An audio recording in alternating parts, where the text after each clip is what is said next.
This game is incredible. I just beat it for the first time last night. I did both of the endings, destroy Elpis, release Elpis, and thank God I chose release Elpis on my first ending because a bit of a spoiler warning. I didn't know that it was an antiviral drug. I watched the last interview with Alyssa Ashcroft and the reveal that hey, Grace is just some regular child, not created or mutated, and yeah, Spencer basically just felt guilty and decided to create this antiviral drug that will basically cure every kind of disease out there. So it's definitely very interesting to see where they go, because if they could just mass produce this thing, then couldn't it just end bioterrorism for good? And I think that's the point. So it'll definitely be very interesting to see how they balance this new weapon they've introduced, this new like plot device, because if you can just like mass produce it and create like a Elpis bullets or whatever, you know, like how in Death Stranding they use Norman Reedus's blood in order to just kind of shoot the enemies, the BTs in the game. I think that could be very interesting, but you don't want it to be too OP because you do want there to be more games.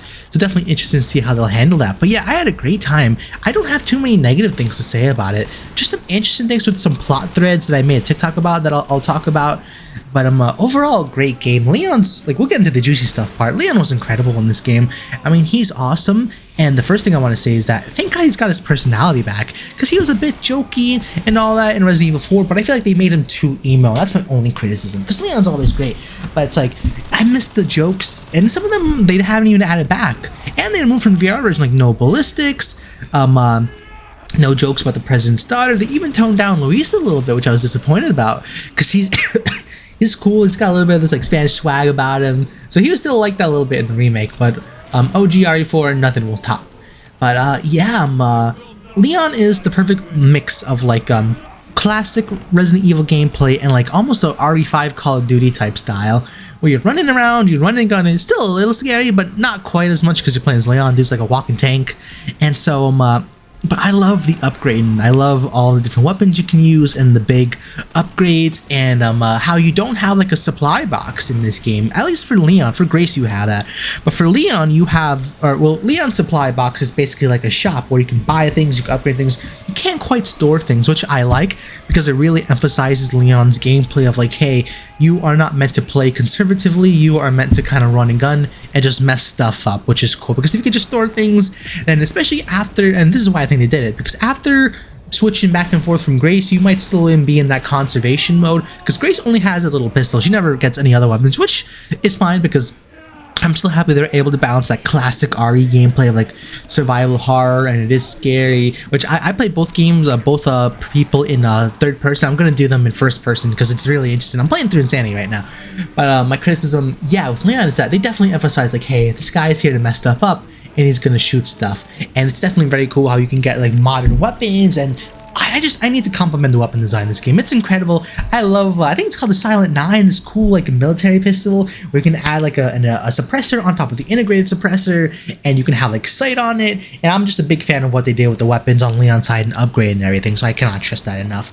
And yeah, the revolver is just the coolest part of the game, I feel like, because if that revolver had infinite ammo, it could just solo the world. To be completely honest, they're looking for this Elpis drug in order to like upset the military balance of the world they're talking about. And I'm like, hey, just mass produce Leon's revolver, you'll get it done.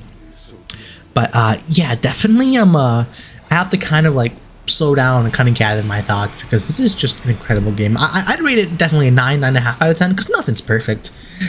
Grace is definitely cute. Would have preferred a better body on her, but that's my criticism of her. But definitely a really great series though. Wow. I'm definitely very happy Capcom got their mojo back after RE6, because it's not a bad game. But yeah, I tried to play and I'm just like, you know what, I would rather just play like the older Resident Evils or the newer ones. I need to beat RE0, so I'll be doing that in some of the sideline games. But definitely, and we've talked a bit about Leon. I like, again, yeah, all the different upgrades and just how he's got his personality back, and the different areas you go through too. The area design is incredible. I love every area of the game, and it definitely feels like it's balanced well between Leon and between Grace. So definitely happy about that. But I guess moving on to Grace now. Yeah, she's a cutie patootie, and a better body would be nice, but we won't focus on that too much. The mods will take care of that. Capcom mods are always like, God bless the mod committee. I modded Dead or Alive 5 recently, and we're gonna do some of that. It's awesome. No clothes mod. But yeah, definitely they wanted to strike a balance with this game, and it's very amazing this tightrope they walk, because they have the really cool sections as Leon and the cool but scary survival section, horror sections of Grace, where there's one where you have to collect these different like power batteries and in this underground mine, and store them, collect them while you're trying to free this Emily girl, and that's really cool too, because you are really thinking through it. And I think that's what classic RE is all about: thinking and conserving resources and deciding when is the best time to move versus best time to strike. And they really lean into having the chasing enemy as well, because I think they saw how popular the Verdugos and Mr. X and Nemesis were, and they're like, okay, clearly this is light, this is enjoyable, so we'll have that. And it's very interesting how they have like the cooking guy with the big machete that actually killed Grace a couple times, especially on the section where Leon is defending her after he got kidnapped. But definitely very interesting. Great. It's a really great game, guys. I think you should check it out.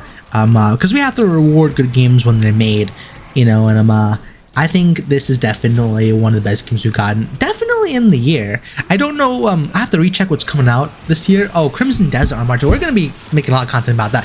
I want to get all my RE stuff out, but I'm just kind of freeballing this right now. And yeah, you guys are definitely gonna love the game. But March 15th, we are there or be square. But Grace, yeah, man, definitely it's amazing. I reiterate the balance they struck with RE9, because no part feels underdeveloped.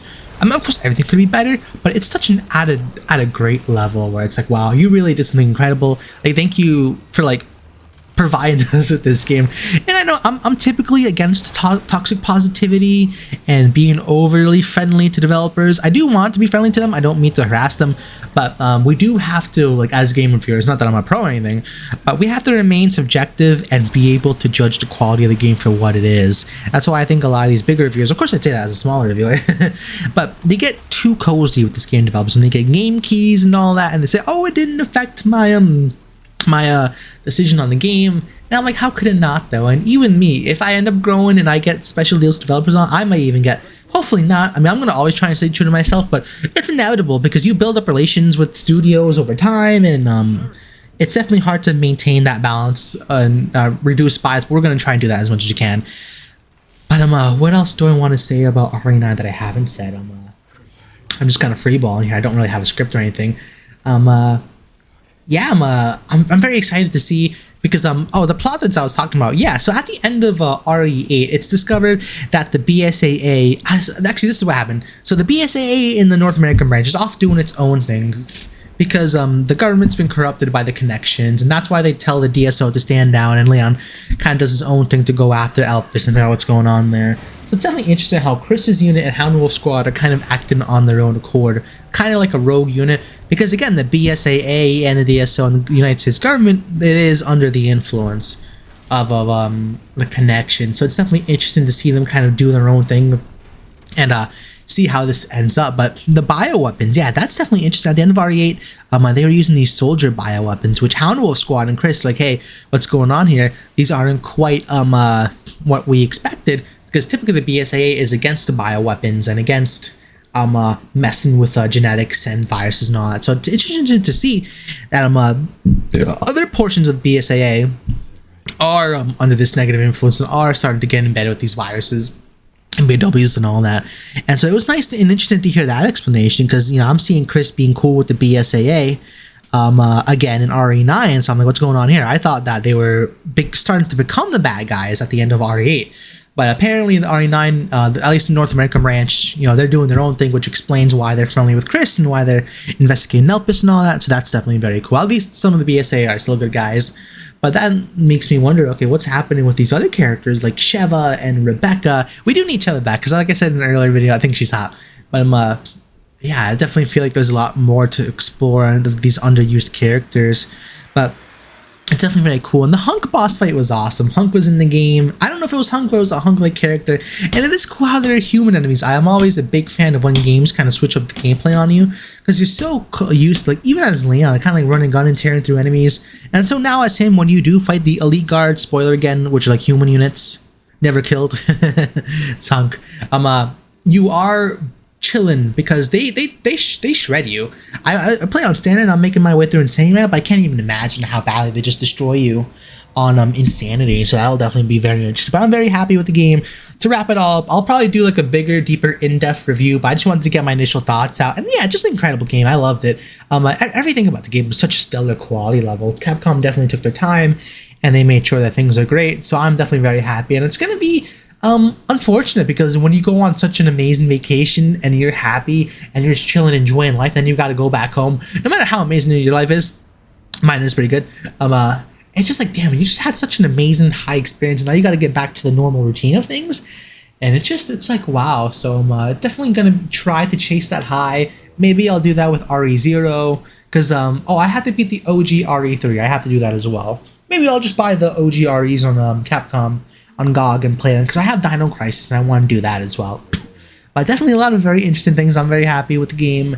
And yeah, Capcom, please keep cooking. We need DMC6 because in order to keep this streak going, it would be amazing for DMC6. But I also really want them to keep focusing on Resident Evil on the DLC because that was just a great game, like I keep saying.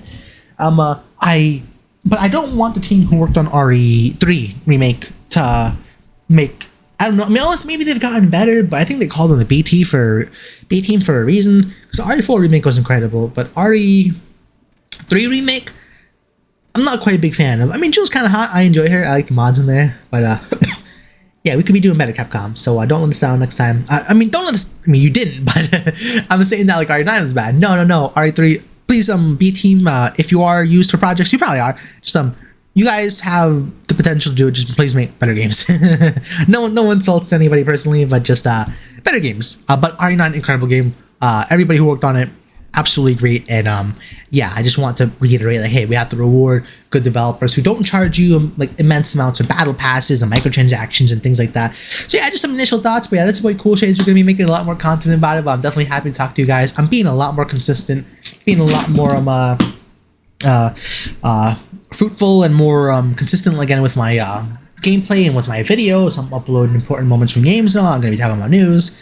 So definitely happy about all of that. And yeah, I just don't want to be a wage slave, so I'm probably going to try and really kind of make this work because I am in school right now for computer science. So if we can get this going, and hey, if you guys like help me establish a career at this, I just love it so much. And I'll get back to the community. We'll figure out how. But yeah, definitely your boy Cool Shades. Like, share, comment, subscribe. Let me know what you all thought. I loved the Resident Evil 9 game. I'm very excited for DLC and anything Capcom has in store for the future. I'll probably head back maybe to some Monster Hunter Wilds and some previous Resident Evil games just to finish those up. But yeah, definitely very, very happy. And yeah, I don't really have a lot of else to say. I'm going to be doing a more in-depth review where I go over the levels and things like that. But definitely thank you for spending your time with me. I really appreciate it. It's been Cool Shades. Again, like, share, comment, subscribe. Let me know what you thought of the game. Any things you might think of where the series is going, what it could do better, what it's not doing so great. So just let me know. I'm always open for debates in the comments. I'll be hanging out there. So you guys just let me know. And yeah, ciao. See ya.